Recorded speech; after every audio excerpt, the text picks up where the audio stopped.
ரொம்ப ரொம்ப சந்தோஷமான ஒரு நாள் அப்படின்னு சொல்லலாம். ஃபெதாவோட 5th பிரான்ச் அண்ட் எனக்கு ரொம்ப பிடிச்ச ஊர் மதுரை. நம்ம மதுரையில் லான்ச் பண்ணியிருக்கோம். ரொம்ப பியூட்டிஃபுல்லாக இருக்கு. ஆக்சுவலாக இதுக்கு முன்னாடி வந்து OMRல ஒரு பிரான்ச் லான்ச் பண்ணோம். தட் இஸ் லைக் கொஞ்சம் சின்ன பிரான்ச். அண்ட் இது வந்து ரொம்ப மேசிவா அவ்வளோ பியூட்டிஃபுல்லான கலெக்ஷன்ஸ் அண்ட் ரொம்ப நல்லா இருக்கு. இப்போ கோல்டு வேற வந்து உங்களுக்கே தெரியும் எப்படி ராக்கெட் மாதிரி ஏறிட்டே இருக்கு.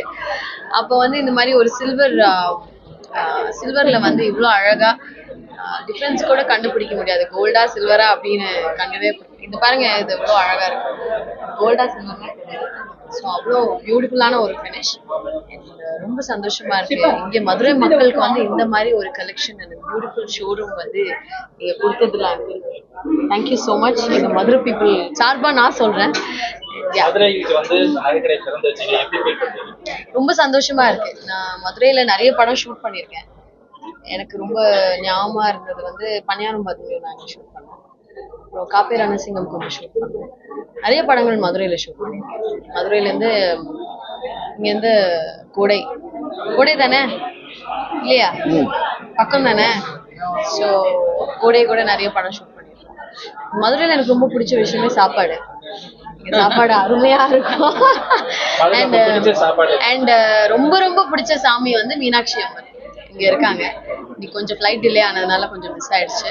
பட் நான் மதுரை வரும்போது எல்லாம் அம்மனை பார்க்காம போன நாளே இல்லை. ஸோ அது மட்டும்தான் ஒரு சின்ன சாப்பாடு எனக்கு ரொம்ப பிடிக்கும். அம்மா மெஸ் இருக்குல்ல இங்க, அங்க அங்கிள் வெஜிடேரியன், அவர் முன்னாடி வேணாம். நான் ஹார்ட் கோர் நான் வெஜிடேரியன். மதுரைனாவே சாப்பாடு தான். அடுத்தது இப்போ ஒரு தமிழ்ல சுப்ரசுந்தரி பாத்தீங்கல்ல, அதோட நெக்ஸ்ட் டைரக்டர்ல ஸ்டார்ட் பண்ண போறோம். ஸோ அப்படியே இருக்கு வரிசையா. அதுவும் தமிழ் திரையுலகில வந்து எப்படி சமாளிக்கிறீங்க? என்னதுங்க? மூன்றாம் தலைமுறை நடிகையாக. மூன்றாம் தலைமுறையா? ஆமா, தாத்தா அப்பா அவங்க எல்லாம் எப்பயோ போயிட்டாங்க. நான் தனியா வந்து சமாளிச்சுட்டு இருக்கேன்னு தான் சொல்லணும். அரசியலா இல்ல இல்ல, எனக்கு அந்த பர்சனல் ஐடியா இல்ல. மதுரையை சார்ந்த மையமா வச்ச கதைபாத்திரங்கள் அதாவது நடிக்கிறதும் இல்ல, நான் அடுத்த பண்ற படமே வந்து ஒரு தேனியில நடக்கிற ஒரு ரொம்ப இன்ட்ரெஸ்டிங்கா வந்திருக்கு. ஏன்னா தமிழ்ல வந்து நிறைய படங்கள் பண்ணியிருக்கேன். அண்ட் ஆடியன்ஸ்க்கு வந்து எப்பவுமே டிசப்பாயிண்ட் பண்ணாம நல்ல படங்களா, இப்ப கூட எல்லாருமே என்னை சந்திக்கும் போது காப்பே ரணசிங்கம் பத்தி பேசினாங்க, கிரேட் இந்தியன் கிச்சன் பத்தி பேசினாங்க. ஸோ நல்ல நல்ல படம் பண்ணணும், மக்களுக்கு வந்து நல்ல நல்ல கருத்துள்ள படமா பண்ணணும் தான் வெயிட் பண்ணி நல்ல கதையை தேர்ந்தெடுத்து தான் நடிப்பாங்கன்னு பேசிக்கிறாங்க. ஸோ இதுக்கு அடுத்து மதுரையை கதைக்களமா வைத்து படங்கள் அது கண்டிப்பா அது அப்படி அது அமையணும்ல நமக்கு. அதுக்கு மையமா வந்து அதை சுத்தி இப்போ பன்னியாரம் பத்மினி நாங்க இங்கதான் ஃபுல்லாவே ஷூட் பண்ணோம். அது கதை பொறுத்துதான். நீங்க பேசுங்க.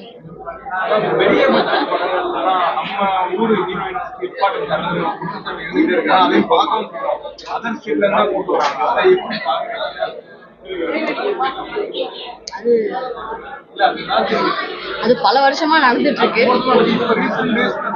இப்ப ரீசெண்டாவே தமிழ்நாட்டு நடிகை வெளிய மாநிலத்திலிருந்து பெரிய பட்ஜெட் படங்கள் அப்படி இல்ல. ஐ திங்க் சினிமால ரொம்பவே மாறி இருக்குன்னு தான் சொல்லணும். கடந்த ஒரு 10 வருஷமா பாத்தீங்கன்னா, முன்னாடி அப்படி இருந்தது, டெஃபினட்டா நீங்க சொல்ற மாதிரி இருந்தது. பட் இப்போ வந்து ஐ திங்க் நிறைய சேஞ்சஸ் ஆயிருக்குல்ல.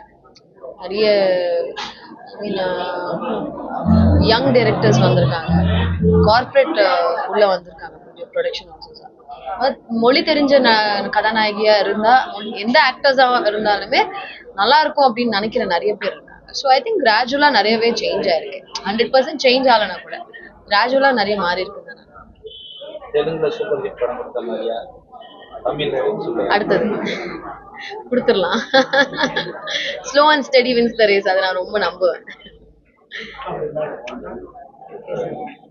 வேற क्वेश्चंस? நீங்க தான் இனிமே அங்கிள் ஏதா கேளுங்க. நீங்க கேளுங்க. எதுக்கு எப்ப பார்த்தாலும் ஆண்ட்ரியாவையும் ஐஸ்வர்யா ராஜேஷ் வச்சு கடை திறக்கறீங்கன்னு கேளுங்க. நீங்க நானே கேள்வி கேட்கிறேன்ல. கொடுக்க கூடாது.